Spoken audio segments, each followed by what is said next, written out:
Satyabama Institute of Science and Technology, Chennai and Sriperumbudur.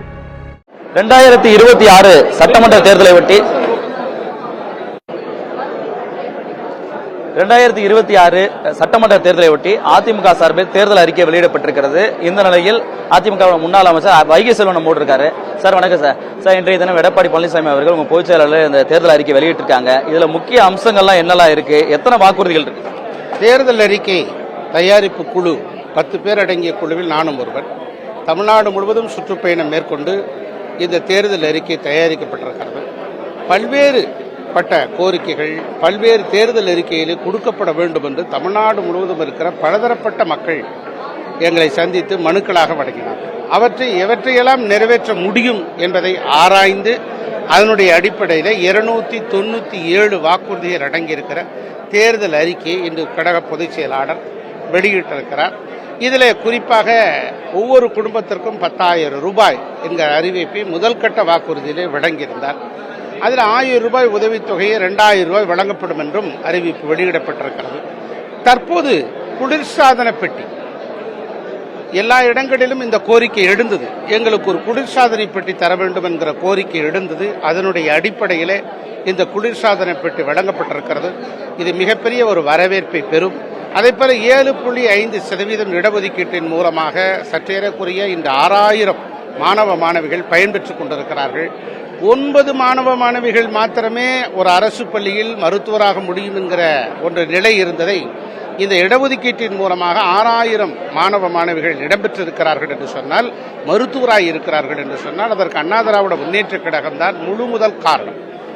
இப்படிப்பட்ட நிலையில் அதை 10% உயர்த்தப்படும் என்கிற ஒரு நல்ல அறிவிப்பும் இந்த தேர்தல் அறிக்கையில் வெளியிடப்பட்டிருக்கிறது. இதுபோன்ற பலதரப்பட்ட மக்கள் எதிர்பார்க்கின்ற இந்த தேர்தல் அறிக்கையாக இந்த தேர்தல் அறிக்கை இருக்கும். அனைத்து இந்திய அண்ணா திராவிட முன்னேற்ற கழகத்தின் கதாநாயகனாக இந்த தேர்தல் அறிக்கை பரபரப்பாக பேசப்படும். நிச்சயமாக மக்களிடத்தில் வெற்றி பெறும். சார், மொத்தமா 297 வாக்குறுதிகள் இருக்கு. நீங்க எதிர்க்கட்சிகளோட வாக்குறுதிகள் எல்லாம் முழுமையா நிறைவேற்றலன்னு தொடர்ந்து நீங்க குற்றச்சாட்டுகளை வச்சுட்டு இருக்கீங்க. அதே வேளையில இப்ப கொடுத்திருக்கக்கூடிய 297 எத்தனை நிறைவேற்ற முடியும்? ஒருவேளை 5 ஆண்டுகள் நிறைவேற்றக்கூடியதா, இல்ல உடனடியாக வந்தவுடனே நிறைவேற்றக்கூடியதா, எப்படி இருக்கு? இல்ல, படிப்படியாக நிறைவேற்றக்கூடியது ஒரு பக்கம், உடனடியாக நிறைவேற்றக்கூடியது இன்னொரு பக்கம், 5 ஆண்டுக்குள் நிறைவேற்றப்பட வேண்டியது இன்னொரு பக்கம் என்று 3 கட்டங்களாக இந்த கோரிக்கைகள் எல்லாம் இருக்கிறது. தேர்தல் அறிக்கை இருக்கிறது.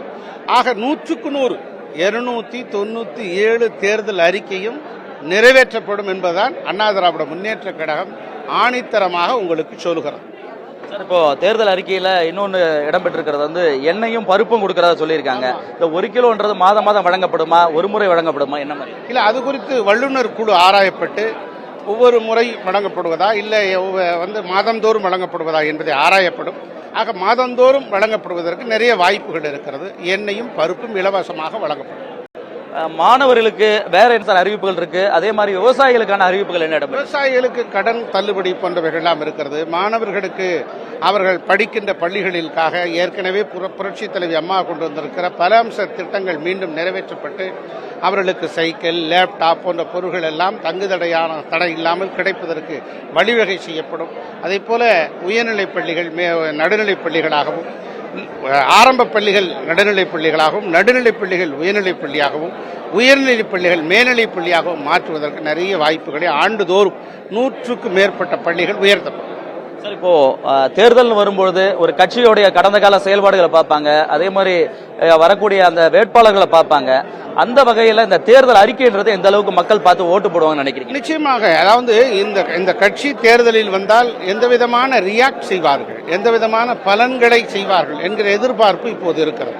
அதனுடைய அடிப்படையில் இந்த தேர்தல் அறிக்கை அமையப்பட்டிருக்கிறது. நிச்சயமாக இதை பார்த்து மக்கள் வரவேற்பு பெறுவார்கள். நன்றி சார். வைகை செல்வன் அவர்கள், முன்னாள் அமைச்சர் அவர்கள் இந்த அதிமுகவினுடைய தேர்தல் அறிக்கை வெளியிடப்பட்டது தொடர்பாகவும், அதில் இருக்கக்கூடிய முக்கிய அம்சங்கள் தொடர்பாகவும், அதே போல இந்த தேர்தல் அறிக்கை எப்படி செயல்படுத்தப்படும், இது யார் யாருக்கெல்லாம் பயனளிக்கக்கூடிய இந்த அறிக்கையாக தயாரிக்கப்பட்டிருக்கிறது போன்ற பல்வேறு விவரங்களை பகிர்ந்திருக்கிறார். புதிய தலைமுறைக்காக ஒளிப்பதிவாளர் சதீஷுடன் Sureshkumar. Satyabama Institute of Science and Technology, Chennai and Sriperumbudur.